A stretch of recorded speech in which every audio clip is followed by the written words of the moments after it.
Hare Krishna, guys. So I'm using for the first time ever a camera stand or a phone stand. So no more awkward positioning my phone. It's a pretty nice setup, you know, a little good investment. Um, I wanted to say really this is a very important message that the next 6 months, 6 to 12 months, are going to completely change. Our way of life is going to dramatically change. Okay, we've seen it already. This pandemic, we're seeing the hardness of the situation already. I don't know why I'm smiling. It's not really something to smile about, but the economy is going to take a hit, and it's already starting to do so. The social norms will change completely. To interact with each other outside in large groups, that's not going to be really that common. The nightlife is going to get reduced. Basically, our life as we know it is going to change dramatically in the material world. And now is the best moment to truly find what matters. I've been really, really busy these past few weeks and months. I think it's been a month since I posted something on YouTube. But I want to carry on. I want to keep giving you content that hopefully is of some value. So today I did a lot of cold calling. I visited clients, did some prospecting, financing. But in my mind, I had one thing. Constantly, I had this one thing. What is most important to you? And I thought, honestly, the answer now, what is most important to me, is life force. And it reflects on what's happened with, the unfortunate event that George Floyd got killed for no reason. When life force is taken away from us, this to me is the most traumatic, tragic event. Now, truly, life force can never be taken away from us because we're eternal. But I mean, when it comes out of the body, its host, you know. So the most important thing to me right now is life force. Asked me 3 years ago, and I would have said something different. So if we try and protect one another and protect our own vital energy, then we will truly understand stuff on a deeper level. You know, I'm just gonna put my hood up because it's a little bit cold. Um, so these challenging times, the reason why I was laughing, well, smiling before, was because they're challenging, but they're a way forward. They're a way to move beyond what we've ever imagined. Recently, I've been running. I give it a little break for a week or so now, but I'm going to go running again tomorrow. And I've been testing my boundaries, my physical boundaries. I've been pushing myself to such an extent that I've developed higher pain thresholds than I've ever experienced. I'm making more connections than I've ever made. My to-do lists are bigger than ever. But at the base of it all is the want to live and the want to progress. I want to keep growing and keep helping other people do the same. So in this video, I'm going to try and get you to think about what really matters to you. And that answer for you right now may not be the same answer as me, because a lot of these videos, they say, oh yes, this and this and this and this and this. And it's not like that. It's not bullet points. It's wherever you're at, wherever you're at is fine right now. If you're not understanding the whole material sphere, that there's another dimension to the physical, what we can touch and everything, then that's fine. It's fine in whatever situation you find yourself as well, economically, physically, in relationships, in business. Everything is fine as long as you understand that it's just at the present moment. It's not here to stay. So progression is inevitable. Well, it's not. You can digress as well. But let's go for positive. Let's keep pumping ourselves. So one thing that I do ask of you is to absorb yourself in more knowledge and read more. A really good book to read is, and I think I've said this before, but a really good book to read is the following: Basics of Bhagavad Gita. Now, the Basics of Bhagavad Gita, this is really, really simple to read. It's basically the small book of our holy book, which literally translates into the Song of God. And this will break the Gita into 4 sections, so you can understand it nicely with images and stuff. For example, I've just pulled a random page. Tendency to be illusioned. All our senses are subject to many deceptions. For example, carbonated water tastes colder than ordinary water at the same temperature. Orange tastes sour after tasting sugar, but after tasting a lemon, it tastes sweet. Literally, any page in the Gita is full of knowledge, and this knowledge is transcendental. It's the most divine knowledge that you can absorb yourself in. And again, I say, even if you're not at a stage to comprehend any spiritual stuff, at least give it a read, you know. You can pick this up from the Bhaktivedanta Book Trust. I'll put a link in this video. And I think you can also get it from Amazon or any of your local ISKCON temples. But this can make you start to realize that all is not lost in difficult situations. You can start realizing that there's a lot more to life, and that even when life throws you punches, and it will, you can keep going, because we're all built to take far more than what we think we are. We can take so much pain. And again, this is not a video to try and push you towards pain or persuade you into spirituality or do anything. I'm just trying to get you reflecting, get you more woke. Recently, my good friend Marina Joyce has sent me this this book, and it's called Mind Magic Methods. So this is another good book to read. It's a complete magical system guide. It says,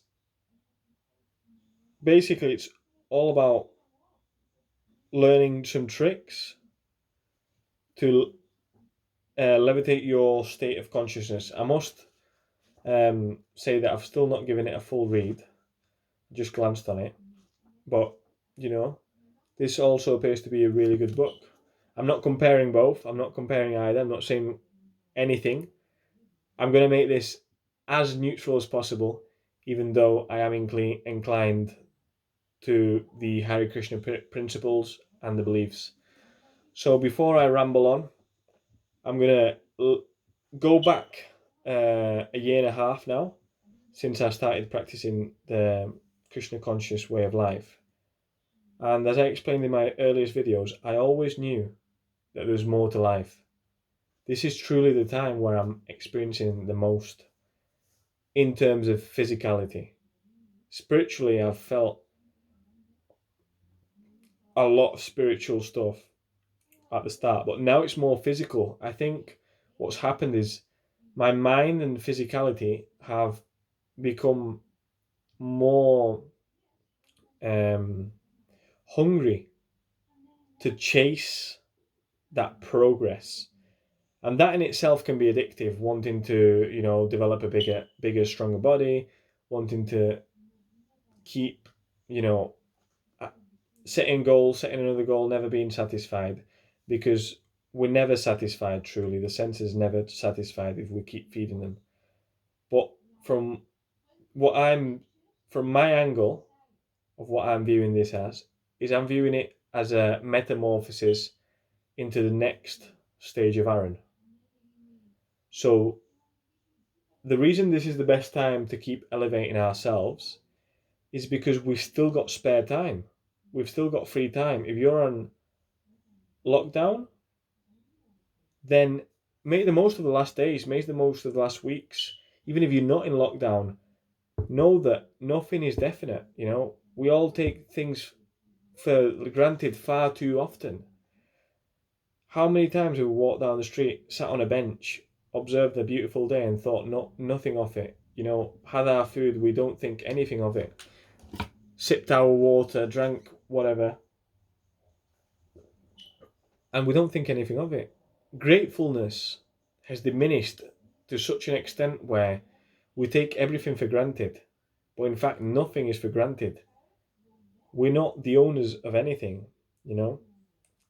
Soon I'll get my laptop and I'll start editing these videos so I'll be able to cut them and put some bullet points. But the main bullet points from this video, and I'm going to cut it short soon, are: it's time to change every single day. Seek progression in whatever you're doing. Don't settle, don't stagnate. What happens to water when it sits? It stagnates. You need to push whatever it is, even if it's a small push. For example, make your bed every single day, read more, send more text to your friends that you've not been in touch that often. Whatever it is, just push yourself, and that naturally will levitate you to a spiritual path. There's actually no getting away from a spiritual path. Believe it or not, there is no getting away. And I've tried it, and my body and my mind constantly are trying to, not reject, but they're saying, "Oh, Aaron, why are you even contemplating spirituality?" Not so much now, but before especially. Or now it's like, "Oh, let's skip meditation, let's skip the japa, let's just focus on chasing money, focus on this, focus." The truth is that our deepest self is spiritual. So if we ignore the spiritual life, then we're ignoring our deepest self. And like I say, it's fine because we're all at different stages, but eventually that is the final stage, the spiritual stage. And I would like to be far more elevated than what I am. I think my spiritual life has gone like that, and now it is seeing a dip. I'm not going to lie, it's seeing a little dip. But as long as you notice that little decline, you can always pick yourself back up. And I was in conversations with a person on YouTube and Instagram that was asking me a lot of questions. I addressed this on the last video, saying, how do we get back into spiritual life when we no longer see that joy? The answer is, if you need to force yourself to get back into that routine, do it. Because the truth is that life will pull you away, it'll pull you this way, pull you that way, and we're in a big storm. There's a physical storm coming, and there's a spiritual storm. We're in a storm within a storm, and the lighthouse, or the way out, as the Buddha said, is within. Right, I've been talking for far too long. It's now 13 minutes, and maybe you've thought that I've been speaking nonsense, but hopefully you've gained a nugget of understanding that through pushing, through perseverance, through growth, you will get to where you want to be. And that is the honest personal opinion. This is my personal opinion, but I believe that truly, if you pursue and persevere in any positive growth on yourself, you will gain that spiritual journey. It will open to you the doors. Okay, so try and think more. Don't listen to the media. Don't listen to anything the newspapers tell us. If you look online and get information, make sure you verify your sources. Make sure you try and, if I ever say anything, make sure you ask me, question me, because we all always have to question. If we just believe blindly, then it's not. Blind faith does not get us anywhere. And this is why you shouldn't believe me, you shouldn't believe anyone until you question it, you reason, And then you think, okay, this is something that makes sense, right? So I'm all well and good. I hope you are as well. Keep safe during this pandemic and tune in for the next video, because the next video, what I'm going to do is I'm going to interview someone, I'm not going to tell you who, that has been spiritually awoken for quite some time, and I would say is more, far more spiritually awoken, if I can even say I'm spiritually awoken, than myself, because I don't think I am spiritually awoken at all. But anyway, that's another story. Hare Krishna, and thank you for watching. Take care.